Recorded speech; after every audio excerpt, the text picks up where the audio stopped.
Could the first 7-game WNBA Finals end on Friday? Happy late Wednesday into early Thursday. It's Jackie Powell of the 9 Basketball reporting live from Phoenix following Game 3 of the 2025 WNBA Finals, where the Aces defeated the Mercury 90-88 in a nail-biter of a game that included the Mercury coming back down from 17 points and then Asia Wilson hitting a game winner with just 5 seconds left in regulation. A reminder for every WNBA Finals game, I will be your guide here on the 9 Sports' YouTube channel, taking you through what the takeaways are from the finals, not only on the court, but off the court as well. I will attach the link to our first episode in the show notes and our second episode in case you missed how the Aces won both games 1 and 2, in addition to what was said pregame during Game 1 from WNBA Commissioner Kathy Engelbert. Tonight, I am joined by Dylan Kane, who covers the Mercury for the 9 Basketball. Dylan, welcome to our third episode in the series. It is great to have you with me. Absolutely. Before we hopped on, Dylan and I discussed how this game was a game of 3 quarters and then a fourth quarter that threw everything that we thought was going to happen into the balance. So in our first segment, we're going to dive into what was happening in those first 3 quarters that felt a little predictable. And then in our second segment, we'll address how everything changed in the fourth quarter. Why were the Mercury able to storm back, and how did the Aces stay composed enough to be able to win Game 3? And then later, we will break down some of the postmortem we heard in post-game press conferences, along with some predictions. We're going to predict, will this be a 4-0 Aces sweep or not? That is our rundown for the show. Let's begin. Let's rock. Okay, Dylan, the first 3 quarters, how can you sum up what was going on and why we're sort of set on what we thought was going to happen? Yeah, I mean, I think it's just came down to kind of the stylistic differences and disparities between both teams. I hate to really dumb it down, but threes are worth more than twos. The Aces hit 9 3-pointers through the first 3 quarters. The Mercury only hit 3. So that's an 18-point difference right there. And it wasn't just the volume of the 3-pointers. It was how they were getting them. I think Phoenix overhelped early on in the first half, especially. Jewel Lloyd had 4 3-pointers in a row. It was absolutely catching fire. And every single time the ball touched the paint, every single time someone drove, the entire Mercury defense would just collapse on them. And it led to wide open opportunities for the Aces that, they're not going to miss those at this stage, at this point in the season. For sure. And, it's really interesting. I believe it was Alyssa Thomas who, in the postgame, she really laid a marker down when it came to accountability. She sort of said, we did not come out and play appropriate defense. We just did not come out with the appropriate mindset. And so what's interesting about that was in the lead up to this Game 3, the discussion was very much so about their defense. How can they get their defense to perform in the way that it did in the first round against the Liberty and the semifinals against the Lynx? And so in Game 3, it seems like those adjustments didn't really come to fruition. It was interesting because Kalia Copper spoke at shoot-around this morning about why the defense wasn't clicking. And she sort of said she and her teammates were valuing their individual matchups rather than being in help for one another. And it was a really interesting moment because I sort of interpreted that as having some communication issues just not communicating with your teammates about where you're going to be. And it was interesting because she didn't want to use that word. That wasn't something that she was comfortable talking about, poor communication. But it seemed to me during the post game that Alyssa Thomas was very comfortable saying that the communication on defense needed to improve. And Dylan, you just said, overhelping. What is overhelping a result of? To me, it's a result of overcompensating of what the first issue was that you just mentioned. It's almost like, it's the opposite where you're worrying too much about helping and you're letting your matchup get loose. So they got to strike a balance there. I think we'll get to it soon, but they did that well in the fourth quarter. But, like Alyssa Thomas and DeWanna Bonner said in the postgame, it's unacceptable that it took them that long to get it figured out, because by the time they did get it figured out, it was too little too late. For sure. And I think an interesting point you and I talked about before we pressed record is this notion of the Mercury's offense functioning best in transition. And so you and I took a look at the fast break points and we saw, or at least for you, you said that your eye test, you thought that the Aces did much better in transition. Yeah. So the box score will say the Mercury had 15 fast break points and the Aces had 13 fast break points, which, might as well be even there. But actually watching the game, it felt like Las Vegas controlled the pace more. It felt like they were stopping Phoenix's fast breaks and getting them into their half-court sets, which once that happens, they're able to set up their defense and really, build that wall against Alyssa Thomas. That, that's been the struggle for the Mercury this series is, once Las Vegas gets that defense set up, it's been tough for them to navigate. Whereas on the other end, the Aces, they've been striking that good balance of playing transition offense, but also getting in the half court and getting movement and scoring that way. Yeah, and something that I think we saw in the first half for the Las Vegas Aces, we saw the ball moving around. It was north-south. It was east-west. There was a comfort in the common coach speak is playing the right way, meaning passing the ball, playing team basketball. A criticism I previously had of the Aces was that in previous years, their strength, like the Mercury's now, was playing offense in transition. And opponents would often want to force the Aces into playing in the half court.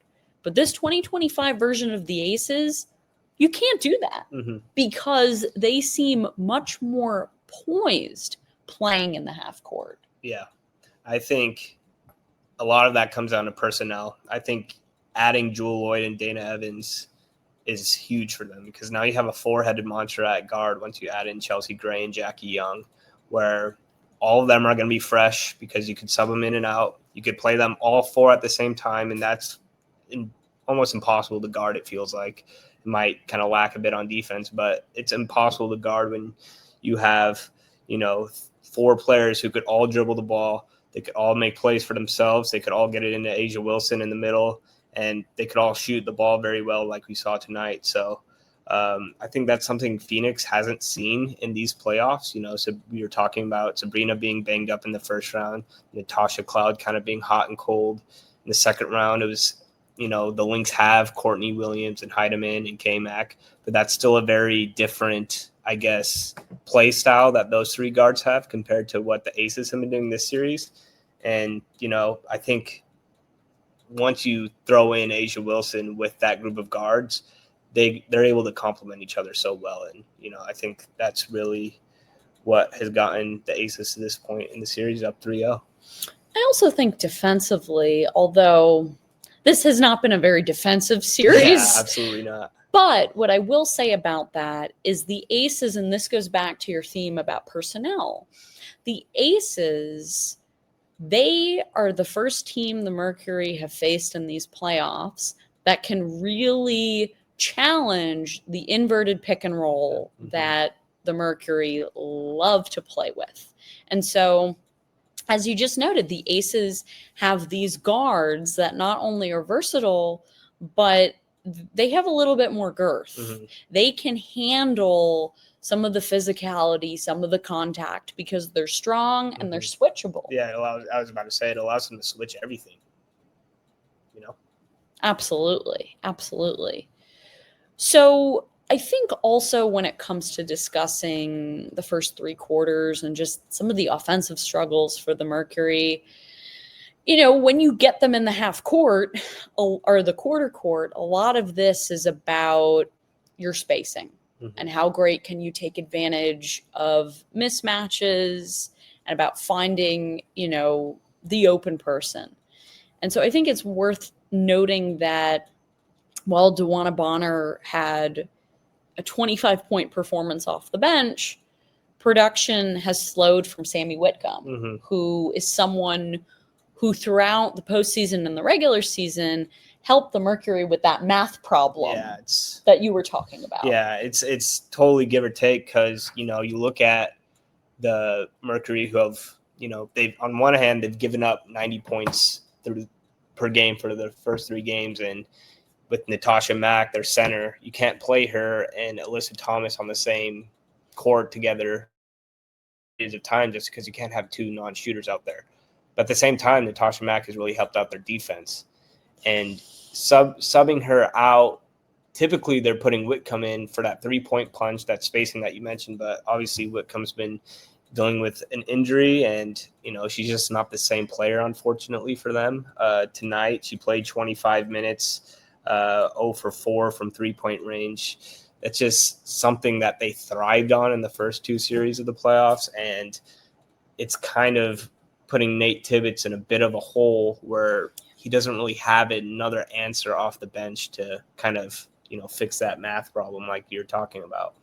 I guess I just wonder, is there a space for Catherine Westbeld? Is there – I remembered there was some jumbo lineup that he went to, but that was very short-lived. Yeah. What do you remember from that? I mean, I think in this game specifically, Westbeld got 6 minutes, and, I think it's just a tough matchup with her again, specifically with this Aces team because of their guards. You can't really put Westbeld out there on defense and expect her to guard a Chelsea Gray or a, Jackie Young. So it's another tough, I guess, matchup for the Mercury personnel wise. I think, long term, they've liked what they've gotten from Westbeld, and she has the ability to kind of be like a hybrid where she can space the floor, but also be, a defensive presence inside. But even then, I think she still needs to kind of elevate her game a bit more on that side of things. No, for sure. I mean, I think it's a really tough type of balance that Nate Tibbetts is trying to strike here. And it's just, I think another part of this too, the Aces have done an excellent job of exploiting the mismatches. Yeah. But I find that the Mercury are still struggling to do so. I mean, an observation I had was you had Jewel guarding Satu and, trying to front her, and clearly Jewel Lloyd was working as hard as she could. The Mercury waited so long to get Satu the ball. Yeah. There was, I think, one play where you had Kirsten Bell on the help pretty quickly, which was impressive. But Kirsten Bell didn't get there every time. I just felt like still the Mercury are really struggling to really use their size to their advantage. Yeah. And I think that kind of goes with the flow of the game. You're talking earlier, when you have to take the ball the hoop so many times, you can't have the Aces scrambling. Like they've been, the glimpses of great offense we've seen from the Mercury this season has come when they're scrambling on defense and they can't, they're a step behind getting to their matchup. And like unfortunately, Sabali went down with an injury later in the game, but she, has had stretches. She finished with 24 tonight. She was pretty efficient, 8 for 15, but she's had stretches where she gets kind of like trigger happy early in the shot clock. And, that's something where, I think there's might only be one game left in the series, but like as this team grows, they need to get a better, I guess, offensive philosophy where it's not just the inverted pick and roll, get AT going downhill. They need some more creativity off of that to get players like Sabali, get players like Kalia Copper to their spots. I think in the Minnesota series, they did that extremely well with getting Copper off these screens on the elbow to get her to her mid-range shot that she loves so much. And that's just like something we didn't see tonight. And it's something that we haven't really seen this series. That's a fascinating observation. I guess I just wonder, is it a function of the Vegas defense being disciplined, or is it just a lack of awareness on the side of the Mercury? I think it could be a little bit of both. It's first 7-game series, and it's a chess match. And I think Becky Hammon has prepared her team very well to put different looks on defense. She went to the zone in game 1. She did a little bit in the first quarter today where, every single possession is a new possession that Phoenix has to navigate. And I'm sure that's as good as some of their players are offensively. That's, it's going to make life tough on them. Before we move on to talk about what was such a wild fourth quarter, I do want to take our listeners through some of the adjustments that the Mercury did make. I mean, you hinted that the Aces were like, okay, we're going to, right off the bat, throw out a junk defense. And I did see someone post on the internet, like, you'd think the team down 2-0 would be the one throwing out the junk defense. Exactly. But I guess when it comes to the Mercury's adjustments, having Alyssa Thomas guard Chelsea Gray, you then had DeWanna Bonner guarding Asia Wilson. How do you think those different matchups worked? I mean, again, it's hard to judge off the first 3 quarters. The last quarter, I think, is when they really put it all together. And I think it's something that, although you're down 3-0 now, it's something that you watch on film and could gain a lot from, just because I think DeWanna Bonner, to her credit, it's not easy guarding Asia Wilson. And I think she did as good of a job as she could, especially, the last quarter. Asia Wilson only had 6 points, which, stopping her kind of stops Las Vegas as a whole. They only had 14 points in the entire fourth quarter. So I think Tibbetts said before the game, which I thought was very fascinating, was, you don't really know if the adjustments are going to work, but when you're down 2-0 like this, you have to try them. You have to try them, and you have to live with them. And they were this close to pulling off that comeback, and which we'll talk about in segment 2. Yeah. But I think for me, once again, like, Chelsea Gray has done her homework when it comes to studying Alyssa Thomas. And I think Chelsea Gray has taken this matchup so seriously. Yeah. I mean, the two of them were against each other more formally tonight, while in the past it was more Chelsea Gray on help. And she was able to dig down and sort of interrupt her handle and get those steals. But we're seeing it happen in every game. Like, it doesn't matter. Like, Chelsea Gray has been trying to make Alyssa Thomas's life hell. Yeah, absolutely. I think you said it best, just how quick she is with her hands, especially, Alyssa Thomas. You're not going to be able to guard her one-on-one straight up. She's just going to drive right through you, draw a foul, do that little quick turnaround, shot she does.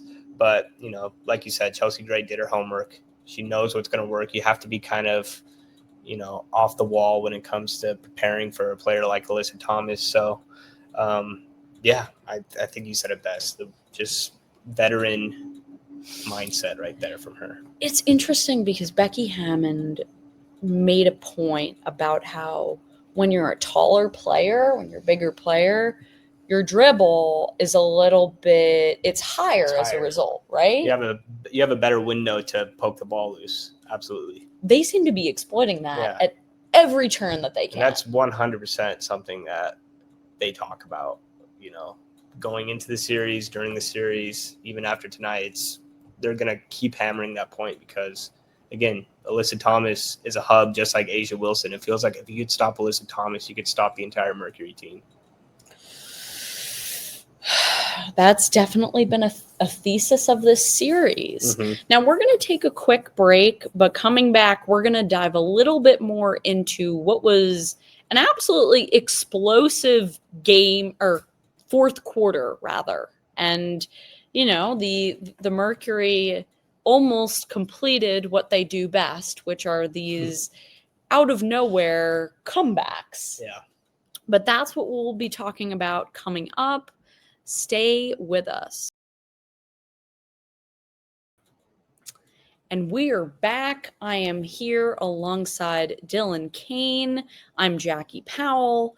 We just spoke about what we saw from the Mercury and the Aces in the first three quarters. Now, let's get into what we made of this wild and memorable fourth quarter.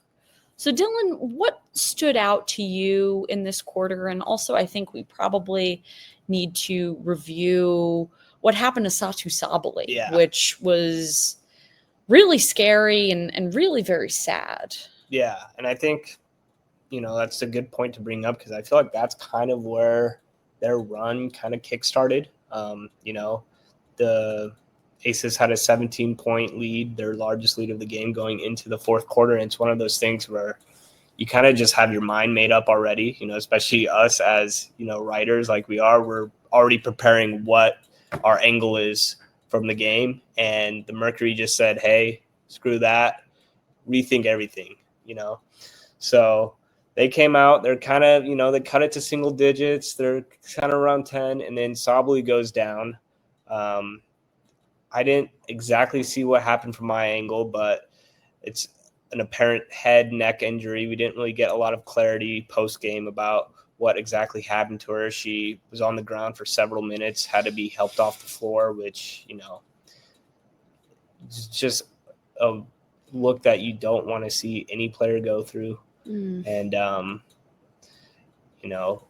especially Sabaly's offensive presence in the game, despite not playing for most of that fourth quarter, she still ended with 24 points, which was second on the Mercury. So, losing her, it kind of ignited the Mercury in a way. Kalia Copper absolutely came alive and, had back-to-back and ones and made a three-pointer. Next thing you know, it's a one-point game. And the crowd's in it. They're coming alive. And then, credit the Aces for staying poised during that, storm. Weathering the storm is what they've continually been saying in their post-game and shoot-around press conferences, stuff like that. Yeah, I mean, there's a lot to unpack there, right? I feel like I just talked for like 5 minutes straight, but you gave a very good overview, and now we're gonna just sort of dive into it. So I think when it comes to the Satu injury, I believe on the broadcast it was reported that they thought she was going to go into concussion protocol and get tested. Nate Tibbetts was asked for an update. He did not really have one. But, I mean, it was pretty scary. She was down for a while. She kept trying to get up, but it seemed like she was a bit dizzy. And it was hard for her to sort of place herself. And then you sort of saw Kalani Brown, who's been a friend of hers for years when they were on the wings together. She sort of, put her arm like that and helped to guide her to the locker room. But, I mean, a really scary moment. The delay was for quite a while. And that even led to a shift of momentum, too. Yeah, because they're even reviewing that play to see if there was a flagrant there. And while that's happening, of course, with the home crowd, they want it to go their way. So they start booing the refs. They start doing the refs you suck chant. And then, the delay, Sabally eventually gets up. She gets an ovation, as she should. But then, like I said, that's kind of the turning point where, every single possession after that felt more and more intense, and it allowed the crowd to get back in it even more. And, yeah. No, that's an astute observation. I mean, I think a minor aside, but I did not think the officiating was that horrible tonight. I don't think so. It was pretty even.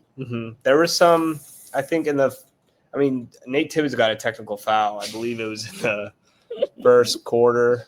I don't even remember the exact play that happened, but, there's a few, questionable calls, but like you said, it went for both sides. I think they had the Dana Evans call on that lob to Bonner that they ended up reviewing, and I didn't think it was a foul in live time, and apparently they went to replay review and determined that it was a foul.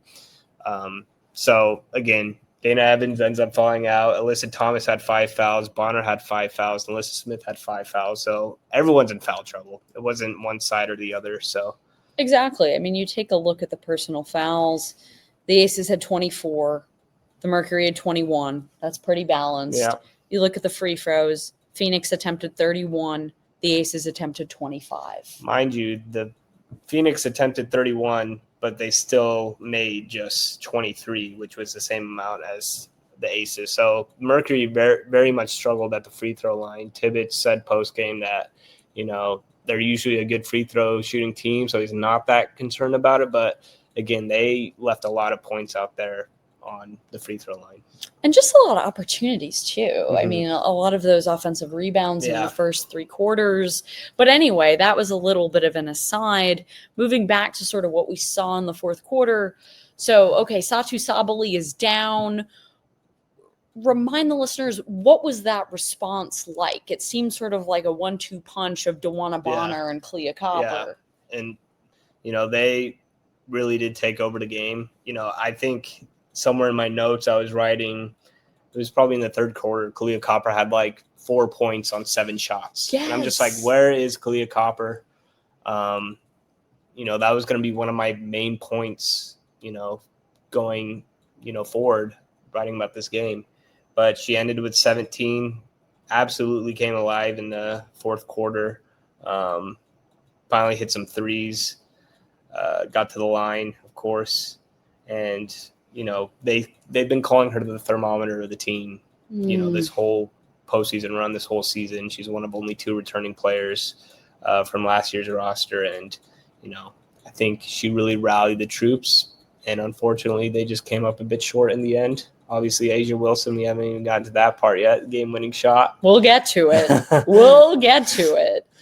But I think I had the same thought as well. I kept looking at the box and I was like, why did Clea Copper only have 4 points? Why were her looks so down in comparison to Alyssa Thomas and Satu Sabally? And so I was sort of thinking, I mean, I was even questioning just the makeup of this big three, in that it doesn't seem like there is always comfort around who is getting what where.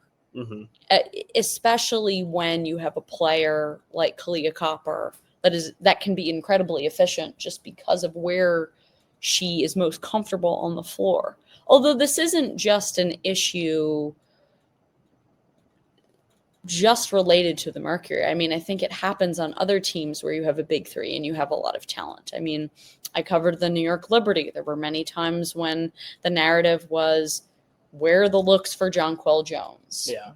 Why does she not have a touch? Why doesn't she have the shots she should be taking? Why does Natasha Cloud have many more shots than Jonquel Jones? Like, just different questions like that. And so when Satu went out, it's almost like it was easier for Clea Copper to get looks because you have someone who usually is getting shots, trying to score, not. But then at the same time, it's like, well, Satu's a very important player for the Mercury. So it's just interesting how that balance works. Yeah, it's definitely a tough balancing act because obviously you want to play through Alyssa Thomas, but you also don't want to be one-dimensional. So when it's time to go through a more perimeter-oriented player like Copper or Sabali, it's almost like you kind of have to choose one or the other. You can't really get them both going at the same time. We've certainly seen it before, but I think when the game gets to this magnitude where it's every single possession matters and, these teams have been battle tested for the entire regular season and now through 2 playoff series at this point, it's like it's easier to adjust and key in on one of those players. And we saw it tonight, whether it was something on the Mercury side where they're not running enough actions for Copper or the Aces were just defending it well, I think Copper, kind of like the defense, it just took too late to really snap and get it all together at once. And I mean, with Joanna Bonner, she sort of called Dana Evans' number tonight after Dana Evans sort of was winning the battle earlier. It was, and Joanna was asked post game. She was asked like, what were you seeing out there? And she was like, you know what? I just wasn't very aggressive. I just was playing very timid. And so she sort of upped her pressure, upped her aggression, played really well through an illness. And when I was talking about earlier, the Mercury going after their mismatches, that's what I'm talking about. Absolutely. I think it's like an 8-inch height difference between Bonner and Evans. So, like I said, Evans fouled out. And unfortunately, back to the free throw disparity, as efficient as Bonner was from the field, she left 4 points out there on the free throw line. I think she had like 2 or 3 and ones where she just didn't convert the free throw off of it, which, is frustrating if you're probably Bonner's more frustrated than anyone else about that. But in a game where the final score is 90-88, those little moments, those free throws truly do make a difference. Oh, for sure. Now let's, I guess, shift to the final moments of the game. And I think sort of this one back and forth sequence quite possibly could be symbolic of this entire series, depending on what happens on Friday, which we will get to those predictions shortly.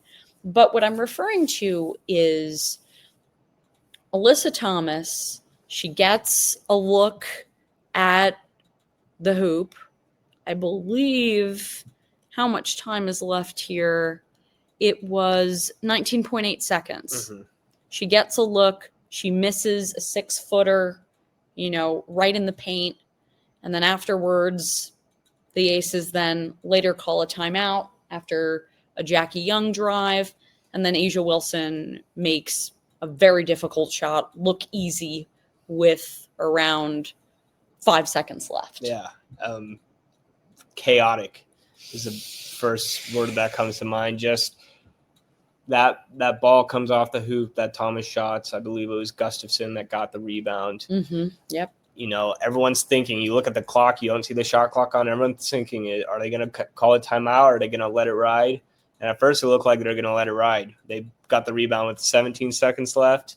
They gave it to Jackie Young, let her isolate, and then she drives. Next thing you know, you hear a whistle. It's unclear to us if they're calling a foul or what's going on, but Becky Hammond calls a timeout at 5 seconds left as Young's driving to the basket. And I think it was brilliant just because you guarantee in a tie game that you're getting the last shot. You draw up the play you want, which, funny enough, they asked Becky Hammond post-game what she drew up, and she just said, give the ball to Asia, get out the way, which, that's basically what happened. You get the ball to Asia Wilson. She takes a dribble or two. Alyssa Thomas is a little late getting to the contest as Wilson's getting into her shot, and she makes it 0.1 second on the clock. They eventually put it to 0.3, but that basically seals the game right there. I mean, it was, and I think I said this on Press Row, it was an MVP moment for an MVP. Yeah. Like, that is what MVPs do. And Absolutely. so, and it really begs the question about Alyssa Thomas's ceiling and sort of who she can be. I mean, she's sort of this figure who the Mercury have built their whole roster around. She's this perennial MVP candidate who can't quite get over the hump. And so I take a look at sort of this missed shot in this clutch situation. I remember the missed shot in a clutch situation in game 1 against the Liberty. And I just sort of think, I'm like, well, you know, that's something to consider. That's something to consider when a franchise builds around a player like her who is not as, she's a little bit more predictable and a little bit more guardable, which I think is something we were talking about off air. Yeah. And I agree with that observation, but to play, devil's advocate a little bit, it's tough when you're on this stage and you're getting compared to someone like Asia Wilson, because obviously she's just different. Mm-hmm. And, to Alyssa Thomas's credit, I think her greatness stems from how well she's able to make her teammates better and how she could be, the engine of the offense to, average a triple-double like she does. And I think just her offensive play style, strictly for her own self, her own scoring opportunities, is, I don't want to say one-dimensional, because she is very skilled and has good touch around the rim. It's not like she's just bulldozing over everyone, which, sometimes happens. It happens, but it's not as one-dimensional as people may think. Sure. But again, in a late game situation where time's winding down on the clock and everyone on the other team knows exactly what you're going to do and how you want to get to the rim, it just hinders you in that sense where, you could go to an Asia Wilson and say, give it to Asia, get out the way, because you have to worry about her pull-up jump shot. You have to worry about, what type of post move she might put on you, or, it's just not the same type of bag, as people say, for Alyssa Thomas. For sure. So let's get into some predictions for Friday. I think I will start with mine. Mm-hmm. I think this is going back to Las Vegas. The reason I believe it's going back to Las Vegas for a Game 5 is because I chatted with Kalia Copper post-game, and she was very adamant that this is about this team's pride, and that their pride has been questioned throughout this entire series, and they've struggled to really put together the basketball that they became known for, especially in the last month of the season and in the first playoff series and the semifinals. So I just think they're going to be home once again. They're going to be sleeping in their own beds. They're going to watch that fourth quarter film and see defensively what they were doing, and they're going to start with that intensity in Game 4. Yeah. That's my prediction. I tend to agree with you, and I will agree with you again. Just because we talked about it post-game, Devonna Bonner talked about it, this series feels way closer than what the series is, 3-0. It feels a lot closer.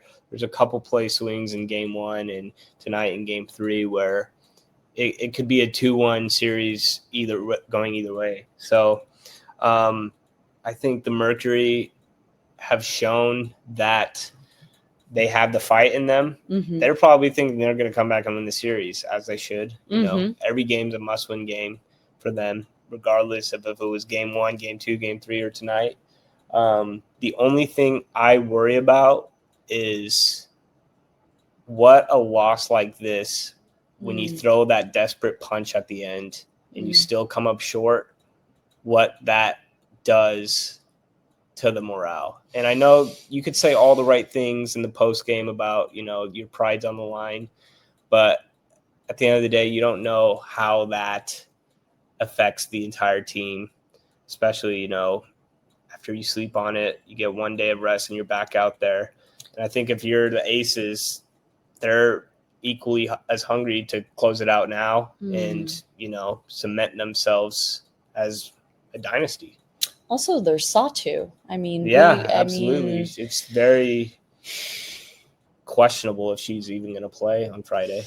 And then sometimes, and it's interesting because when you have a star player out or when you have someone who's really important out, sometimes the opposing team gets a little complacent because they're like, oh, well, we don't have to face her. You saw that with the Mercury in Game 4 against the Lynx last series. They got off to a slow start and had to do more late game heroics just to win that one. So we'll see. It's definitely going to be interesting. I would be shocked if it's an Aces blowout. I would not be surprised if it does go for a sweep. Also would not be surprised if this goes to Game 5. But anyway, that is it for us. I will see you all on Friday after Game 4.